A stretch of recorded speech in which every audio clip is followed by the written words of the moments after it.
A little girl walked into the CEO's office. What the millionaire did.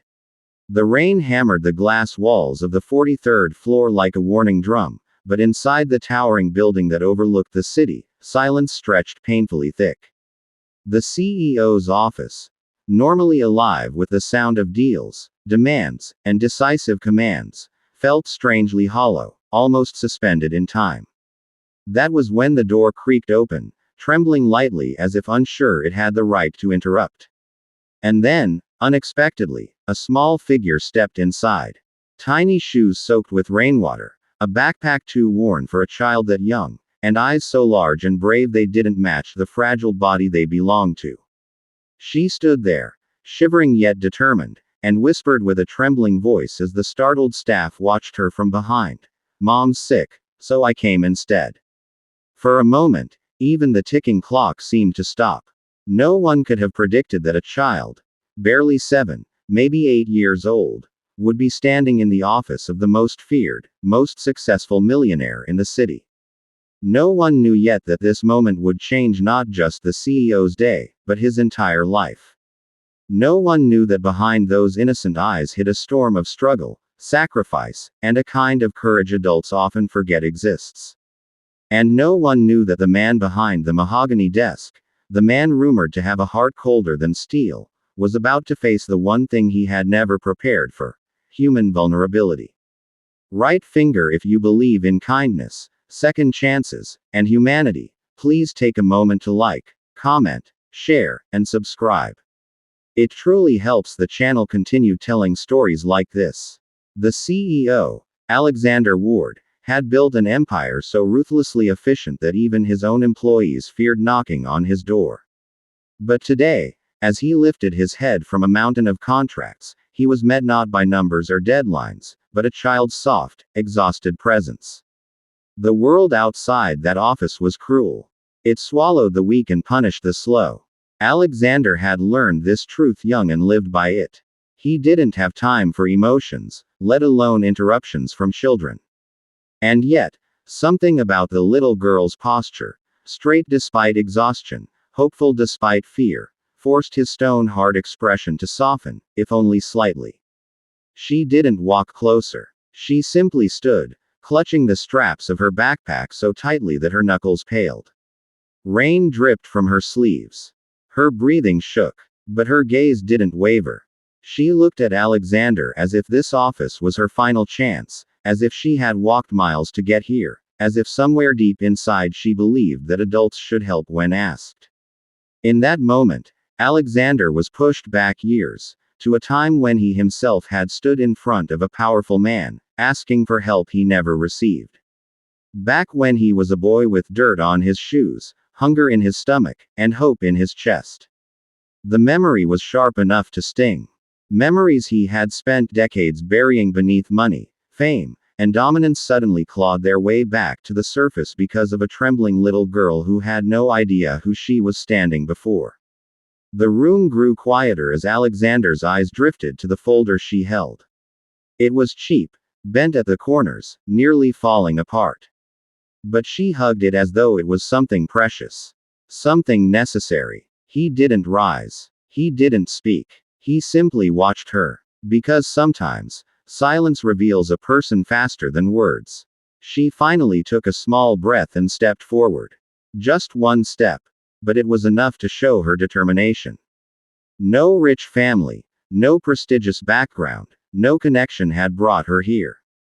She had come instead of her mother, sick, bedridden, unable to fight life alone anymore.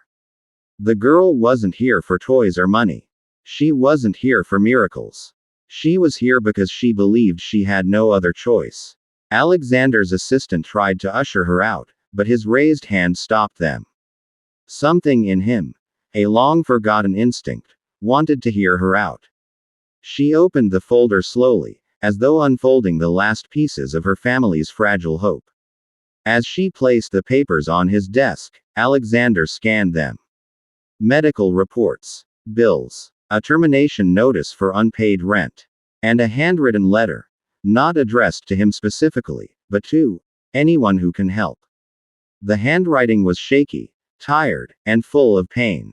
It belonged to the girl's mother. She had written about losing her job due to illness, about struggling to feed her child, about being on the verge of losing their home. But what struck Alexander the most was the final line: "If I cannot come myself, my daughter will try. She is braver than she knows." The weight of those words pressed on Alexander's chest like a stone. Because once upon a time, he had been the child whose mother wrote desperate letters that went unanswered. The girl, whose name he learned was Lily, explained how she walked from place to place seeking help. How many offices turned her away. How she waited for hours downstairs because security didn't believe she had an appointment. She said she didn't know what CEOs did exactly, but she heard they were people who fixed big things. And to her, her mother's illness was the biggest thing in the world. What struck Alexander wasn't her desperation, but the absence of it. She wasn't begging. She wasn't sobbing. She was simply trying. Doing what she believed she had to, even if she barely understood the world she was fighting against. It reminded him painfully of the boy he once was, facing a world too large, too loud, too cruel. The office lights flickered as the storm outside intensified, but Lily stood still and calm, like a small anchor in the middle of chaos. Alexander noticed her shoes were worn thin enough to let water seep in. Her clothes were too small for her. Her backpack had a broken zipper. These details weren't spoken aloud, but they screamed louder than any words. He asked her how long her mother had been sick, and she explained everything in small, sincere sentences. The fever that wouldn't go away. The nights they stayed awake, hoping symptoms would fade. The days her mother forced herself to work despite coughing until she couldn't breathe. The moment she finally collapsed. The moment Lily realized she had to step in. Alexander remembered his mother collapsing too. And the cold-hearted man who refused them help. He had vowed that day never to rely on anyone again.